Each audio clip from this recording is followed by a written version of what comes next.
Bom dia, boa tarde, boa noite. Estamos começando mais um Veias Abertas, o de hoje mais especial do que nunca, porque eu tenho aqui comigo a Mônica Valente, secretária executiva do Foro de São Paulo, a mais importante articulação das esquerdas latino-americanas.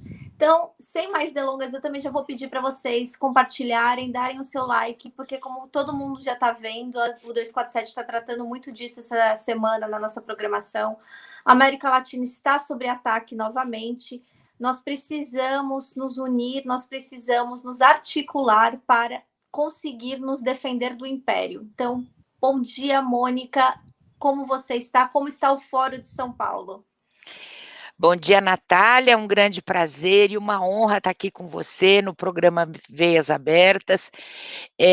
Eu agradeço muito a possibilidade de estar aqui conversando com você, com o pessoal que acompanha o 247, a TV 247, e eu sou uma delas também, acompanho sempre que posso, e agradeço a possibilidade. Olha, nós do Foro de São Paulo somos, nos últimos meses, né, aliás, temos tido bastante trabalho, há muitas coisas acontecendo na América Latina simultaneamente, já não é de agora, mas mais recentemente, nesse ano, 2019, 2020, agora, há eleições, mobilizações, ataques, como diz você, enfim, tem sido um ano bastante intenso para os partidos políticos que compõem o Foro de São Paulo e que são dos países da América Latina e do Caribe. E agradeço a oportunidade de poder debater isso, porque o cerco midiático que nós sofremos, né, é muito grande. Se não fosse esses canais, essas possibilidades abertas, como, por exemplo, na TV 247, dificilmente nós teríamos acesso e a sociedade brasileira teria as informações apenas do interesse de quem são os donos dos meios de comunicação corporativos e empresariais. Obrigada. Mônica, para quem não sabe, você podia dar uma explicação breve do que é o Foro de São Paulo? Porque, apesar de já existir há muitos anos, as pessoas voltaram a, né, a ouvir mais, né, a mídia corporativa fala ainda, né, do Foro de São Paulo de uma maneira muito pejorativa por causa justamente do Bolsonaro. Isso é uma coisa que eu sempre vou repetir. Entre Bolsonaro e a mídia liberal, não tem diferença no discurso quando a questão é América Latina anti-imperialista. E o Foro de São Paulo está aí justamente para fazer esse contraponto. Então, eu queria que você explicasse para o pessoal que está assistindo o que é o Foro de São Paulo.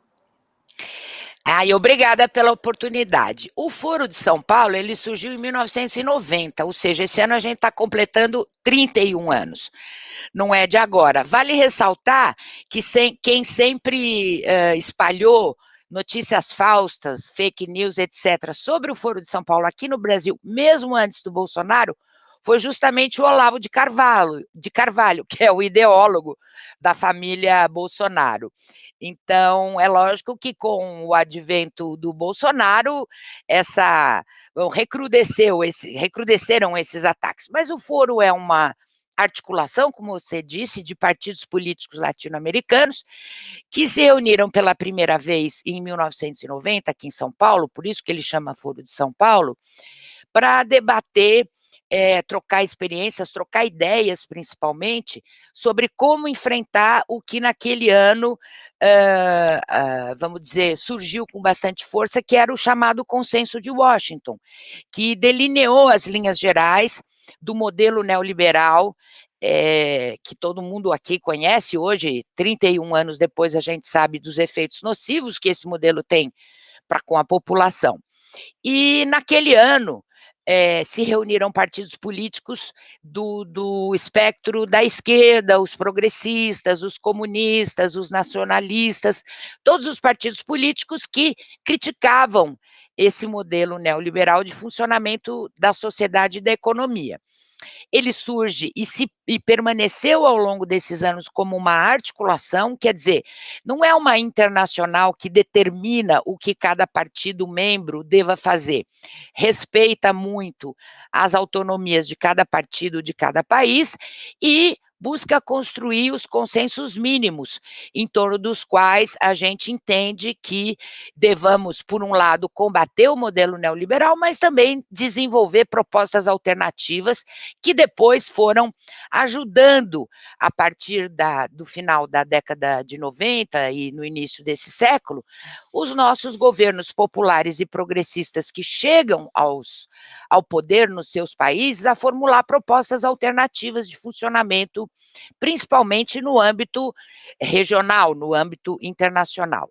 E assim a gente vem vivendo esses 31 anos, com essa troca de experiência, troca de ideias, que deu origem a propostas importantes, não que foi o Foro de São Paulo que elaborou essas propostas, mas ajudou a compor o debate, a reflexão e a formular propostas muito importantes, que no início desse século nós conseguimos colocar em prática, e depois, ao longo do programa, nós podemos comentar sobre isso, que propostas foram essas e que benefícios trouxe para a nossa região.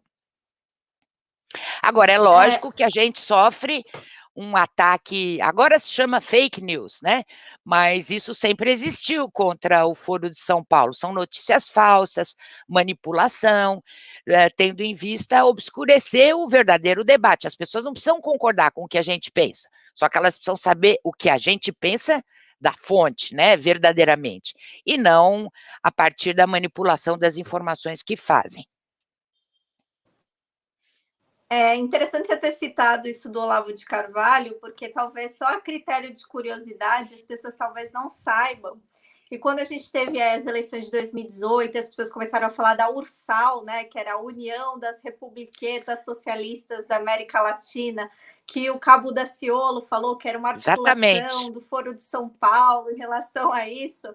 Era justa quem criou esse termo, quem cunhou esse termo foi o Olavo de Carvalho, que graças a Deus as pessoas entenderam que era uma piada, que né, não é esse o plano, não existe esse tipo de coisa.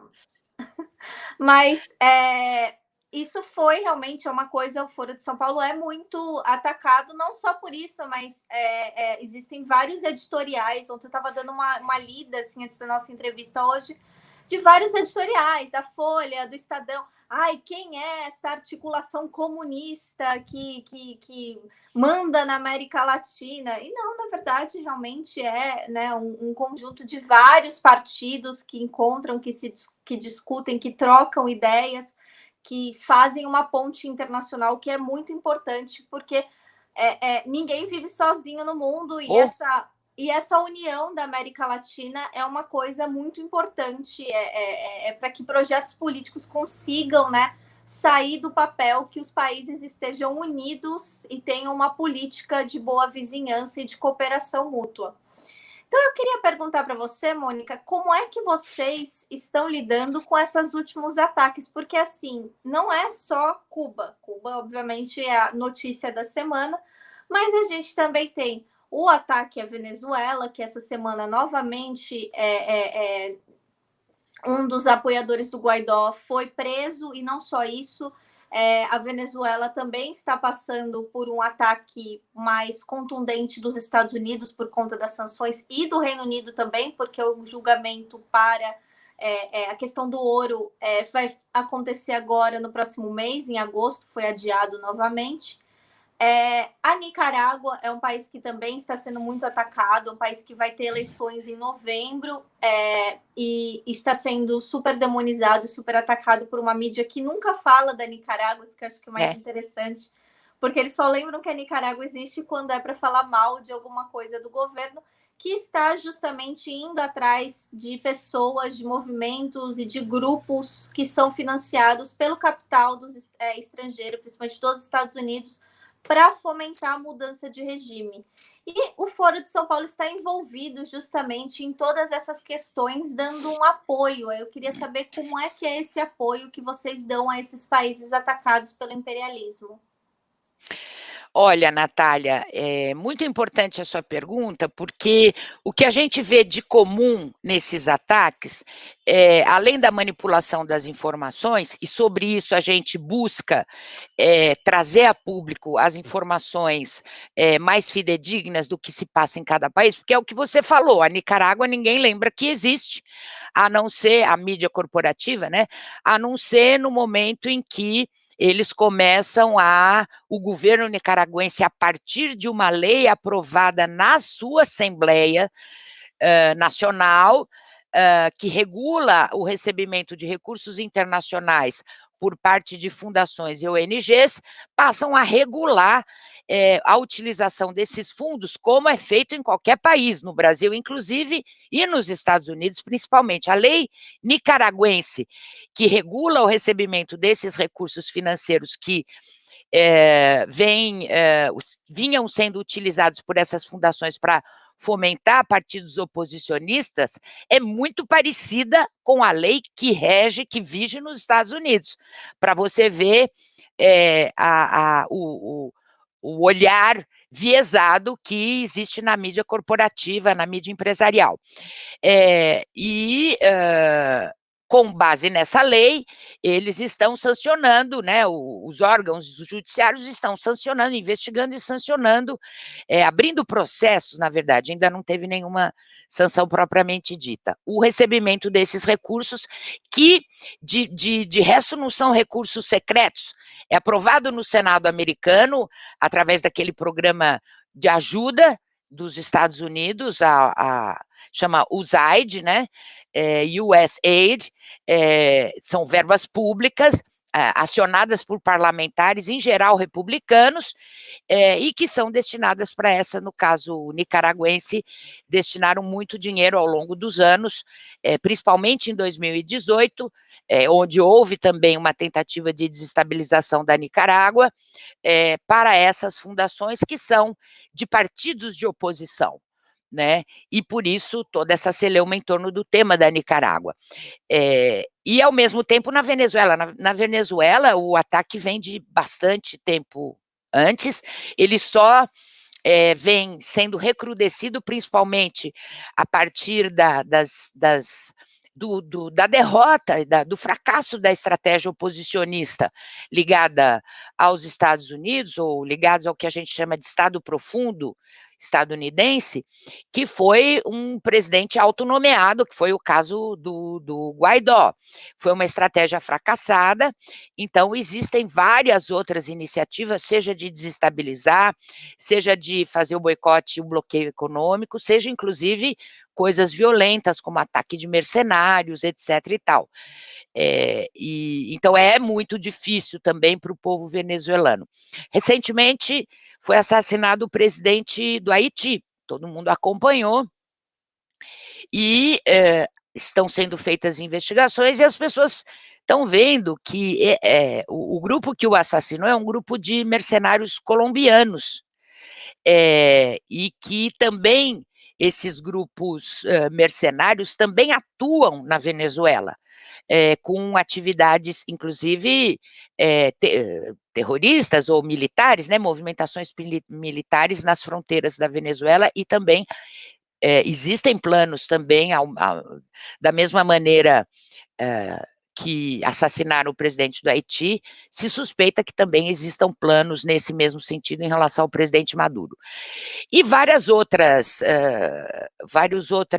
vamos dizer assim, a gente chama de guerra não convencional ou guerra híbrida, né? Porque você tem ataques via redes sociais, financiamento de redes sociais, financiamento de grupos, como nesse caso os grupos colombianos, disputa política com fake news em toda a América Latina. O que nós fazemos, como Foro de São Paulo, primeiro, é divulgar as informações e divulgar sem manipulação, né? A nossa opinião, divulgar a opinião desses partidos políticos que fazem parte do foro e que estão no centro dessas, vamos dizer, polêmicas, desenvolver ações de solidariedade internacional é uma coisa muito importante, a solidariedade internacional, e também lutar muito, Natália, pela recuperação dos princípios que deram origem à própria ONU, né, que é o respeito à autodeterminação dos povos, a soberania de cada país, de cada nação, porque isso é o que regula, vamos dizer, ou deve regular a relação entre os países, principalmente nesse mundo globalizado. É um mundo globalizado com disputas comerciais e econômicas totalmente assimétricas, e se você não tiver mecanismos que regulem isso, inclusive do ponto de vista político, que é o que a ONU deve fazer, vira um vale tudo, né? Os países mais poderosos buscam, através dos seus mecanismos econômicos, comerciais, midiáticos, financeiros, do sistema financeiro, subjugar outras nações em função dos seus próprios interesses. Então, o Foro de São Paulo, com uma compreensão profunda da defesa da soberania da América Latina, trabalha nesse sentido, divulgar as informações, promover campanhas de solidariedade, né, dar espaço para que esses partidos, essas lideranças, possam se expressar de uma maneira mais democrática e, eventualmente, algumas propostas. Por exemplo, quando começou a pandemia, em 2020, a primeira reunião que nós fizemos da direção colegiada do Foro de São Paulo, que se chama Grupo de Trabalho, nós debatemos e aprovamos um documento dirigido à CELAC, a Comunidade dos Estados Latino-Americanos e Caribenhos, porque era muito importante, e a CELAC vem avançando nesse sentido, que ela pudesse, como um organismo multilateral, ajudar cada país na aquisição de medicamentos, de insumos, para o combate à Covid. Depois veio a questão das vacinas, né, o desenvolvimento de vacinas, que a nossa região é a região do mundo com maiores índices de mortalidade, contágio e letalidade proporcionalmente. A gente sabia que isso ia acontecer pela fragilidade dos sistemas de saúde na maioria dos nossos países, e a CELAC foi um desses organismos criados pelos governos progressistas da região. Então, uma das primeiras coisas que o Foro de São Paulo discutiu no começo de 2020 foi justamente sugerir à CELAC iniciativas nesse sentido. E você vê que a CELAC vem avançando nessas iniciativas dentro dos marcos do direito internacional, do funcionamento de um órgão multilateral como é a CELAC. Então, esse é o nosso trabalho, né? Um trabalho de articulação política, divulgação de informações, campanhas de solidariedade, sugestão de iniciativas para os nossos governos, para os organismos multilaterais, latino-americanos e caribenhos, tendo em vista os nossos princípios, respeito à soberania, cooperação, multilateralismo, integração regional. Mônica, você falou da questão do Covid. A gente sabe que a América Latina e o Caribe se tornaram o novo epicentro do Covid no mundo, infelizmente. Qual é a posição que vocês estão tomando, né, que os partidos que compõem o Foro de São Paulo estão tomando em relação a isso, em relação principalmente a essa questão do que a gente pode chamar de imperialismo da vacina? A gente sabe que Cuba, né, entrou junto com a Aliança dos Povos Bolivarianos, né, a ALBA, criou um banco de vacinas para a América Latina, mas que, infelizmente, Cuba tem uma limitação por conta do embargo, etc., para fornecer essas vacinas para os países, enfim. Então, qual é a posição de vocês em relação a isso? Qual é a posição de vocês em relação aos poderes internacionais e a pandemia na América Latina e no Caribe? Olha, a primeira coisa que a gente debateu logo no início de 2020, com o advento da Covid, e que depois acabou sendo uma iniciativa, não foi só nossa, evidentemente, foi também de diversos outros países, mas era instar a ONU para que, durante a pandemia, fizesse todos os esforços para suspender, ainda que temporariamente, enquanto durasse a pandemia, todos os bloqueios e sanções econômicas, principalmente em relação à América Latina. Não é só os países da América Latina que sofrem bloqueios e sanções econômicas por parte do governo estadunidense. Então, isso foi uma coisa muito importante, e o próprio secretário-geral da ONU Lógico que não foi só uma sugestão do Foro de São Paulo, né, mas essa foi uma opinião que foi crescendo mundialmente, acabou soltando uma declaração recomendando aos países que suspendessem todos os bloqueios e sanções econômicas enquanto durasse a pandemia, para facilitar a aquisição de máscaras, seringas, respiradores artificiais, medicamentos de combate a pandemia de uma doença que não se sabia exatamente naquele momento qual era a extensão, a letalidade, tinha muito poucas informações. A outra coisa nesse mesmo sentido, que recomendamos também à ONU e aos nossos organismos multilaterais, como eu disse, a CELAC, mas também a Unasul, que ou bem ou mal, depois a gente fala um pouquinho dela, ela existe, continua existindo, embora um pouquinho desmaiada lá por conta das mudanças de governos, mas ela existe como instituição, foi também sugerir à ONU a suspensão de todo e qualquer conflito armado, conflito bélico entre as nações durante a pandemia. A outra coisa foi, começamos também a discutir um processo de quebra das patentes ou a transformação das vacinas anti-Covid, que já estavam em desenvolvimento, né, em bens públicos. Foi uma proposta, inclusive, que depois o presidente da China verbalizou junto aos órgãos multilaterais, a ONU, o G20, e que depois também a ONU começou a trabalhar nesse sentido, a OMS discute, depois disso criou o consórcio das vacinas, o COVAX da OMS, para ajudar os países do mundo inteiro, né? Não só, lógico, da América Latina. Então, em relação à pandemia, nós definimos assim uma série de propostas, de sugestões, de ideias, nesse sentido primeiro, uma compreensão que é preciso cooperação entre os países do mundo e os órgãos multilaterais como a ONU, a OMS, a CELAC, aqui na América Latina, tem o papel que eles têm no combate a essa pandemia de uma maneira igualitária, porque a gente já sabia que o combate à pandemia ia ser diferenciado, primeiro pela diferença nos sistemas de saúde dos países diversos do mundo, segundo, pelo acesso a medicamentos e agora às vacinas, né? Então, dentro desse espírito, nós compreendemos que a pandemia mostrou uma coisa importantíssima ao mundo, que é o tipo de problema que mostra que ninguém vai estar a salvo enquanto todos não estivermos salvos. Não adianta um país combater a pandemia. Você vê que os Estados Unidos já vacinou um montão de gente, o Reino Unido, não sei onde, e aparecem de novo as novas variantes que são criadas, ou que aparecem em outros países onde não tem vacinação suficiente, porque há a variante do vírus, porque vírus se comporta dessa maneira, e volta a rebrotar pandemia nesses países já vacinados. Quer dizer, é uma comprovação dessa tese, que a pandemia mostra que ou nós temos solidariedade e cooperação na humanidade, ou cada vez mais nós vamos estar sujeitos a esse tipo de problema, que é lógico, tem a ver também com o desequilíbrio ambiental, com todo o conjunto de coisas que o desenvolvimento econômico capitalista trouxe ao mundo.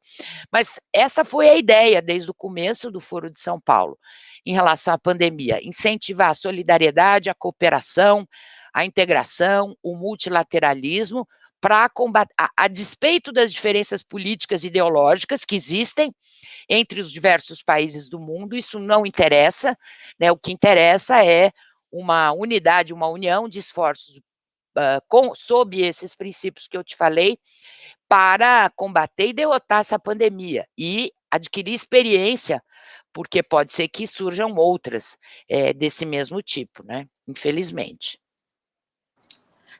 E uma coisa que eu acho assim, muito interessante que a gente está vendo e que a gente tem que conversar sobre isso, é que um dos motivos que as pessoas que a mídia, que os países capitalistas, especialmente os Estados Unidos, estão tentando fomentar o que na quarta-feira o presidente cubano Miguel Díaz-Canel disse que seria um golpe suave em Cuba, é justamente uma crítica à questão da gestão da pandemia, e a gente sabe que Cuba teve uma gestão exemplar, infelizmente os casos aumentaram justamente numa região que já tinha reaberto para o turismo, né, que Exatamente. infelizmente é a fonte principal do rendimento de Cuba, porque é um país que vive sancionado há mais de 60 anos.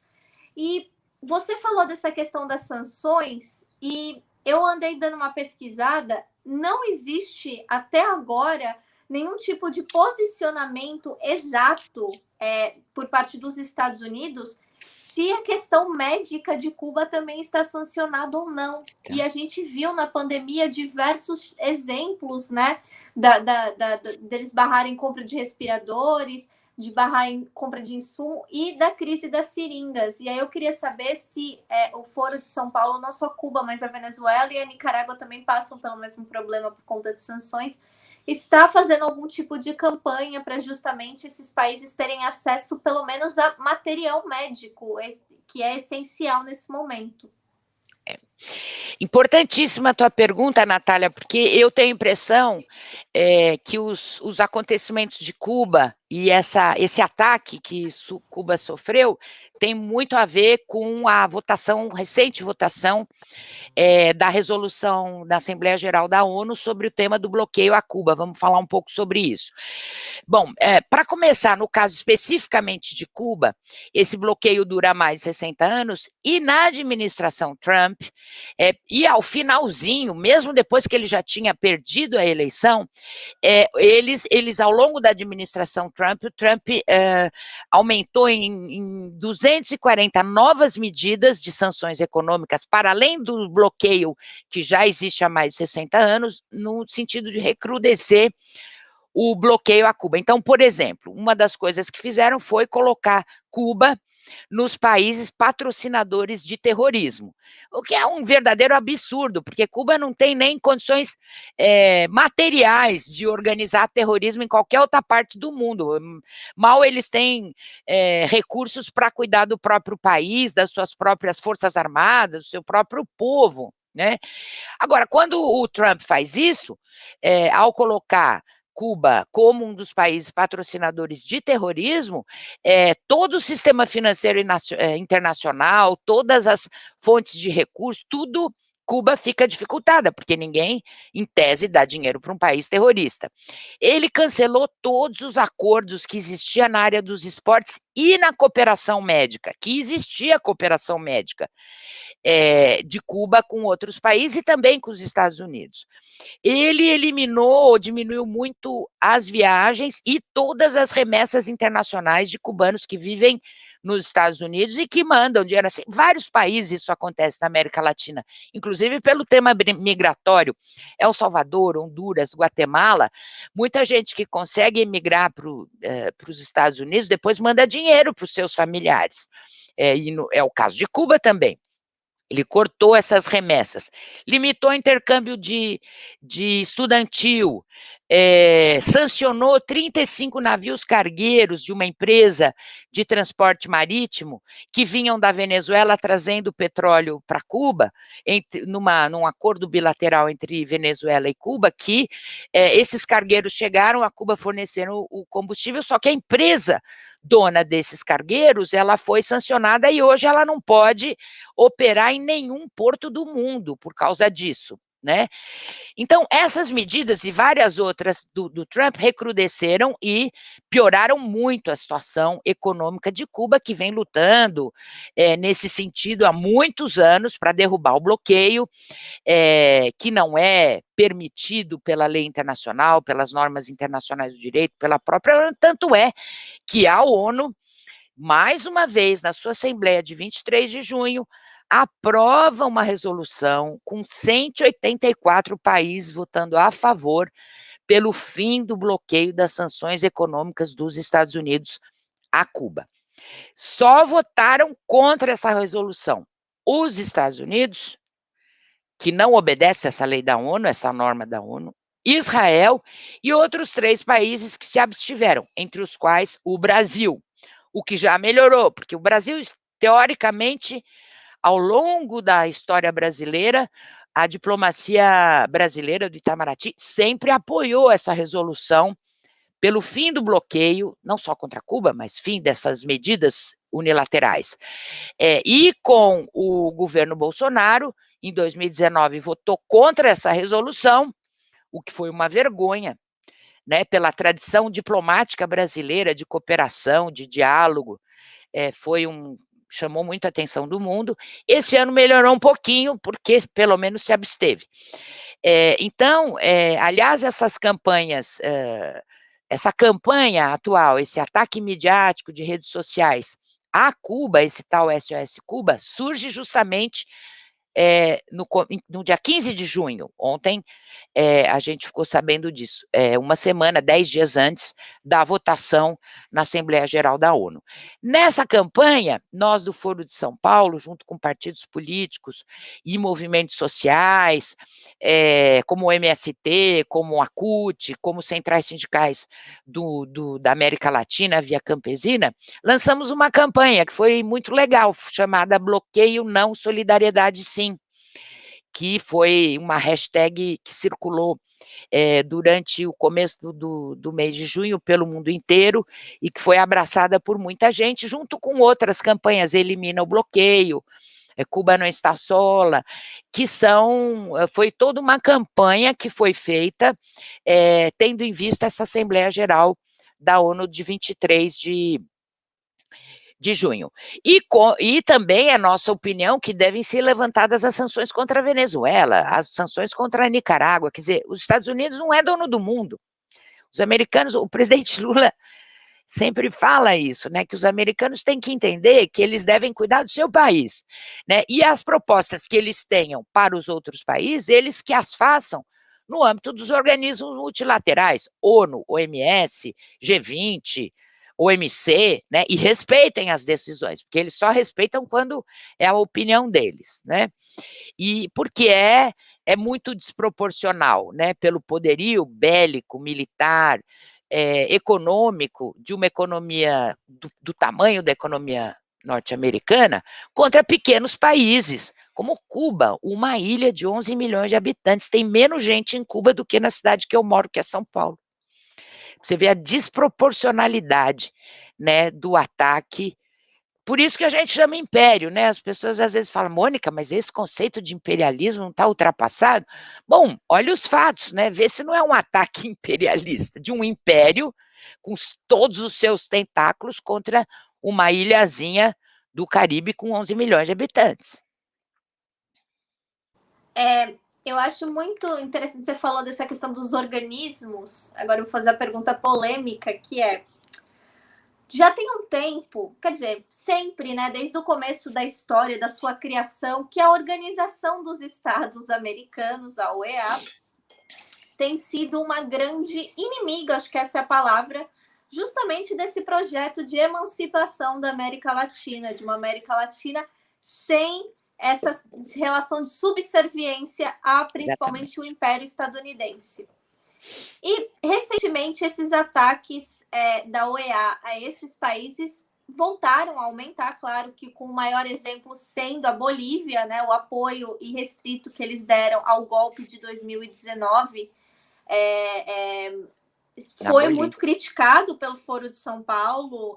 O Foro de São Paulo, inclusive, pediu a demissão do Luiz Almagro, né, o secretário-chefe da OEA.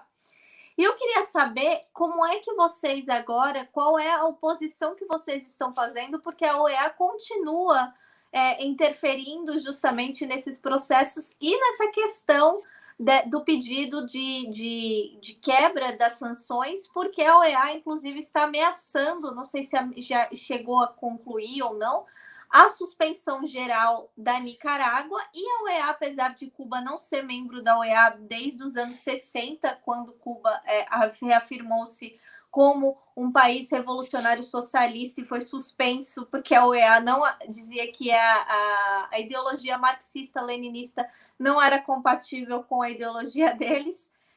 Mas eles estão metendo pitaco, né? Dando pitaco onde não são chamados em Cuba. Eu queria saber qual é a oposição que vocês estão fazendo a esses ataques da OEA a justamente esses países membros e aliados do Foro de São Paulo. Veja, a OEA é esse organismo interamericano, né, que do sistema ONU, né, não tem nenhuma relação de subordinação, que de fato é hegemonizada ou dirigida basicamente pelos Estados Unidos há muitos anos, tanto é que, inclusive, Cuba foi expulsa da OEA por causa exatamente desse fato que não combina a ideologia deles com a nossa ideologia. Um organismo multilateral não tem que se meter na ideologia que cada país escolhe, mas enfim, isso é outro debate. E ao longo dos anos, então sempre houve muita crítica dos setores progressistas e de esquerda ao comportamento, ao funcionamento da OEA, que é quase um braço do império, ou do chamado Estado profundo estadunidense, disfarçado de um organismo multilateral. Porque organismo multilateral, todo mundo tem o mesmo peso, do maior país à menor ilhazinha do Caribe, que é um país, né? Não só Cuba, mas há outras pequenas ilhas, há várias ilhas no Caribe. Esse é o espírito de um organismo multilateral.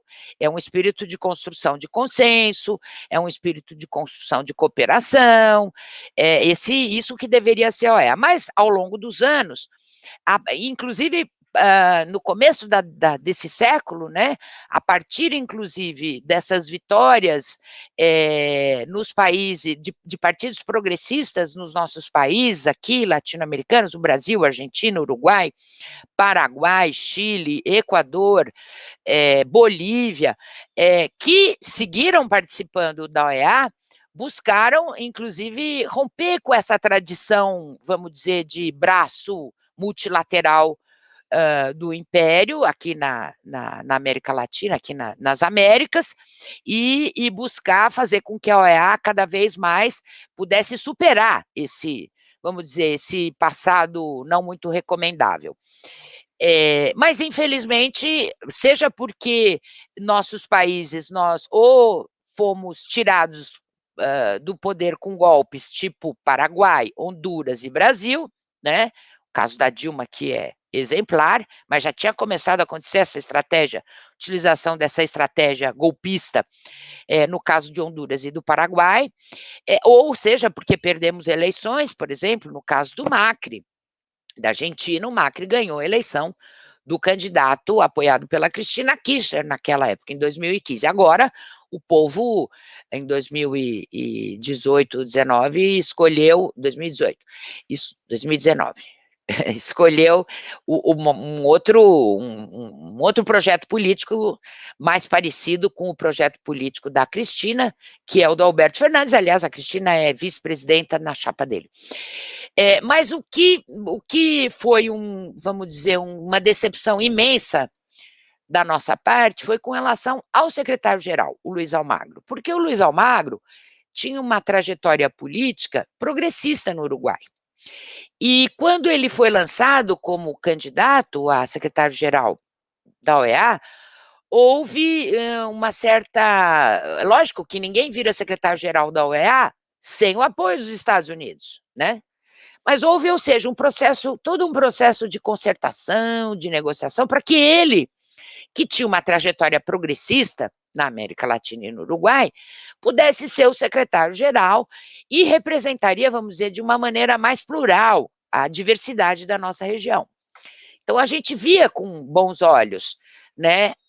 Achávamos que o secretário-geral anterior, o José Miguel Insulza, um chileno, tinha seguido nessa trajetória de cada vez mais melhorar, vamos dizer, a postura mais, trazer para a OEA uma postura mais multilateral e menos braço dos Estados Unidos.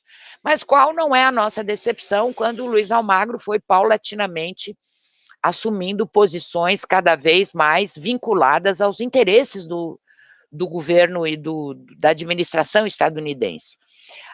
Chegando ao ápice, que foi o caso da Bolívia, que, na minha opinião, desnudou um pouco essa postura de subserviência que o Luiz Almagro passou a desenvolver na OEA, que foi quando, sem nenhum elemento factual que desse segurança à OEA sobre o processo eleitoral boliviano de 2019, por orientação do Luiz Almagro, secretário-geral da OEA, a missão eleitoral da OEA na Bolívia em 2019, assim, 3, 4 dias depois de realizadas as eleições, já solta uma nota dizendo que havia indícios de fraude naquela eleição que tinha reeleito o Evo Morales. Essa foi a senha detonadora do golpe policial militar que ocorreu na Bolívia em 2019 e cujas cenas nós vimos foram aterradoras. Aquela prefeita, a Patrícia, de uma cidadezinha boliviana, sendo conduzida por uma multidão enfurecida nas ruas, cortaram o cabelo dela, pintaram ela de tintas vermelhas, só não a mataram por uma sorte, vamos dizer assim, por um pequeno acaso do destino, porque ali foram cenas horríveis, depois dos 2 massacres em 2 outras localidades.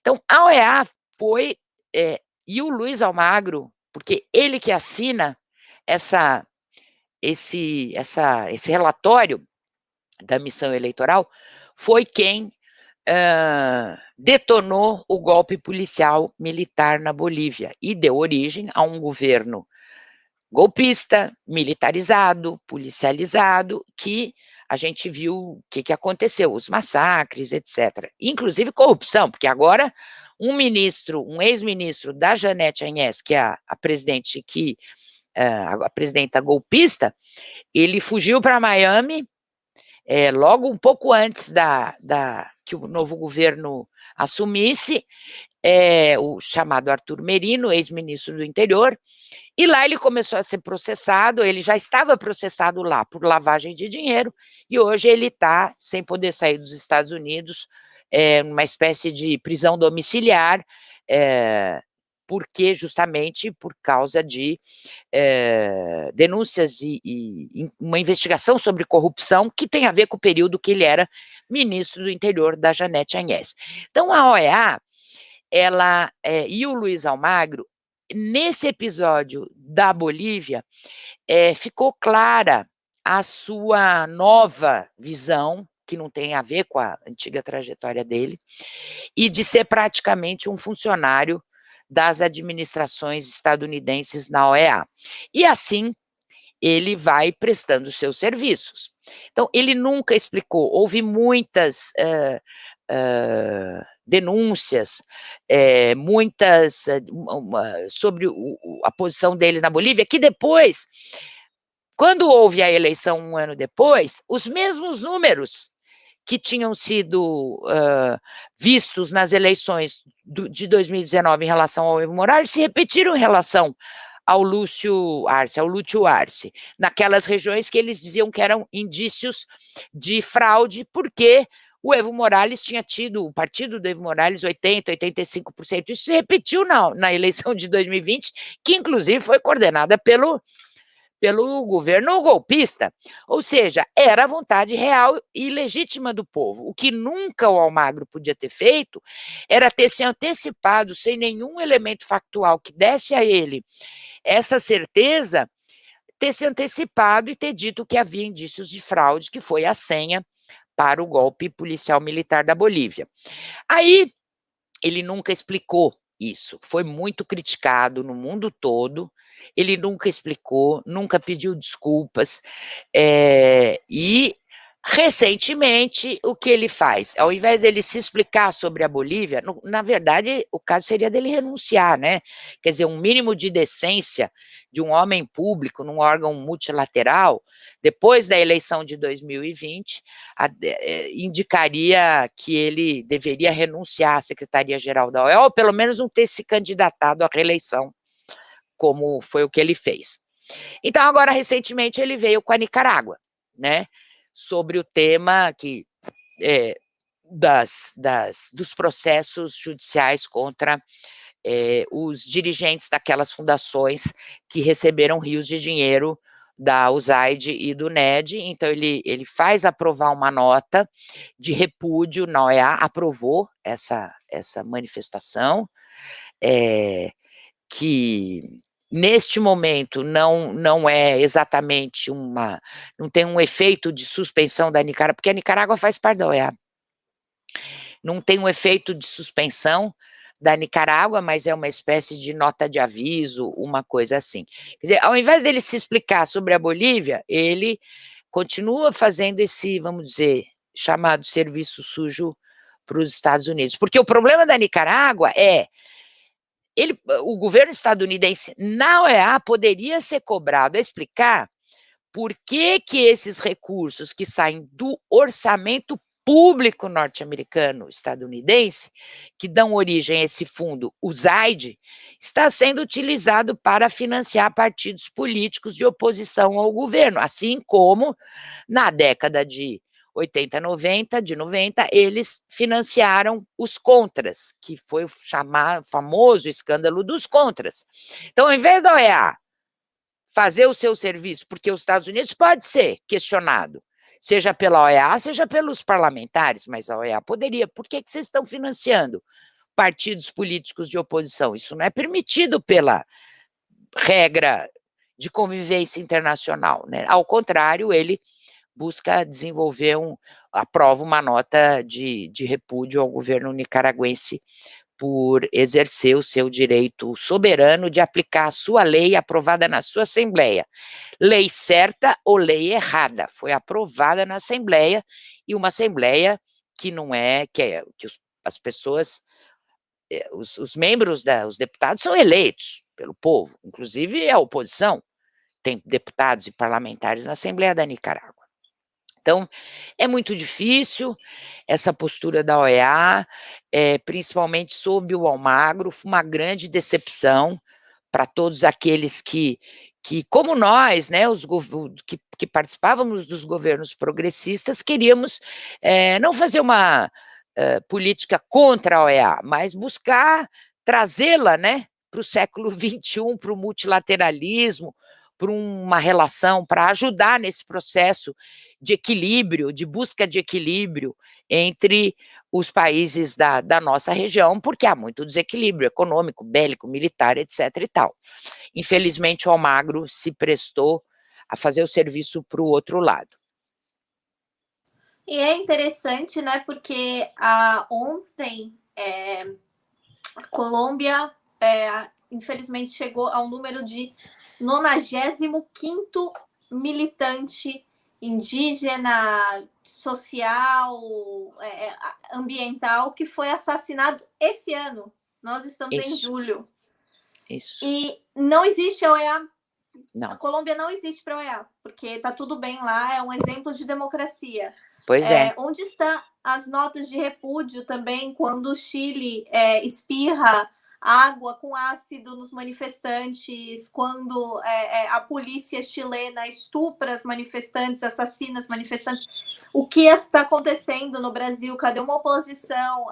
Cadê uma nota do OEA a respeito da prisão do Rodrigo Pilha? Nunca falaram nada, uma prisão abertamente política. Então, assim, é interessante como os alvos são somente, né, os países que têm um problema com os Estados Unidos, porque são países que querem ser seu próprio dono, né? Um país que não quer ser subserviente.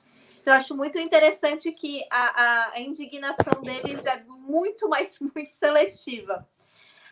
A gente já está encaminhando para o final, Mônica. Eu queria perguntar agora, assim, quais serão os próximos passos do Foro de São Paulo? Justamente, nós, nos próximos 18 meses, estaremos tendo muitas eleições importantes da América Latina.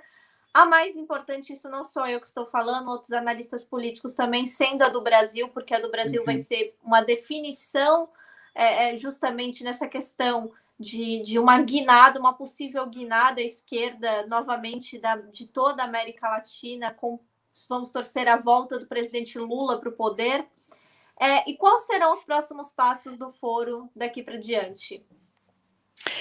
Boa pergunta, Natália. Olha, a primeira tarefa que nós estamos muito envolvidos ainda nesse momento sobre esse tema eleitoral é garantir a proclamação dos resultados do presidente eleito no Peru, o professor Pedro Castilho, que essa novela ainda não terminou. Nós estamos empenhados muito nisso, porque houve uma tentativa de desqualificação fortíssima por parte do processo eleitoral peruano, por parte da candidata Keiko Fujimori, todo mundo acompanhou, dizendo que havia fraudes, etc., com apoio internacional, inclusive, diga-se de passagem, um apoio internacional. Eu não sei como uma pessoa como Vargas Llosa, que é um intelectual colombiano, assim, um escritor colombiano que é Nobel de Literatura, né? Ele apoiou e apoia a Keiko Fujimori, que é filha de uma pessoa e defende as ideias do pai dela, que foi um ditador peruano, defendeu na campanha as 300 mil esterilizações forçadas que o governo do pai dela fez na época que foi presidente, que foi ditador. 300 mil mulheres camponesas e indígenas foram forçosamente esterilizadas, e ela teve a disfarçatez de defender isso na campanha como política de planejamento familiar. É uma vergonha que no século XXI a gente ouça isso. Tudo bem, ela pode até propor. Agora, uma pessoa como Vargas Llosa defender as ideias dela e dizer que houve fraude na eleição, não houve. A própria justiça peruana, a justiça eleitoral, está analisando recurso por recurso de cada uma das coisas e chegando à conclusão que a eleição, o Pedro Castilho ganhou, uma margem pequena, mas não foi diferente da última, quando o PPK ganhou, também foram 30, 40 mil votos de diferença, e não foi diferente da anterior. Então, nós estamos nessa tarefa.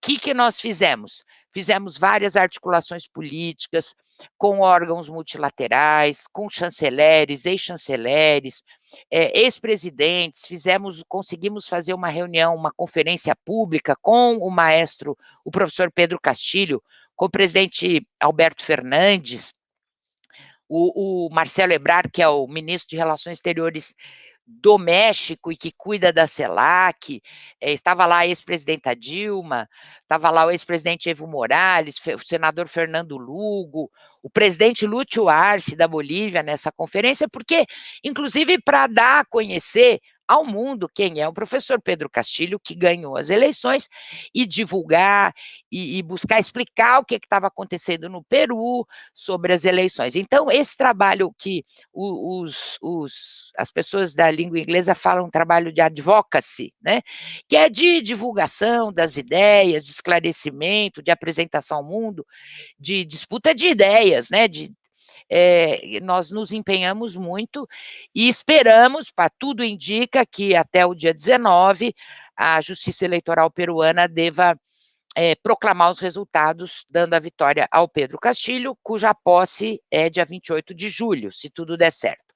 Mas esse ano nós temos eleições importantes também, Nicarágua, em novembro, Honduras, onde nós vamos ter a candidatura da Xiomara Castro, que é uma importante liderança feminina do Partido Livre, vai disputar as eleições, ganhou uma prévia, uma primária, né, que eles fizeram no mês de março desse ano, e o ano que vem tem duas eleições importantíssimas, que é Colômbia, em maio, e o Brasil, no final do ano, que são, assim, Brasil, Argentina e Colômbia são as três maiores, e a Venezuela estava indo nesse caminho, mas são as maiores economias, vamos dizer assim, da América Latina. Então, esses dois países vão ter eleições, né? Brasil e Colômbia. Na Colômbia, as pesquisas de hoje, é lógico que ainda falta muito tempo, igual aqui. Deles é em maio, a nossa é em outubro. Há um candidato do campo da esquerda e da centro-esquerda, que é o Gustavo Petro, ex-prefeito de Bogotá, que já disputou o segundo turno com o Ivan Duque na eleição passada, quase ganhou. As pesquisas indicam que ele está na frente das pesquisas, assim como o Lula aqui, né? E seria muito importante uma vitória da esquerda e da centro-esquerda na Colômbia também. Nós vamos acompanhar as eleições, enviar as nossas missões eleitorais, participar de missões eleitorais conjuntas, como nós já fizemos com outros organismos partidários, como a COPAL, que é uma conferência de partidos da América Latina, que tem um observatório eleitoral importantíssimo,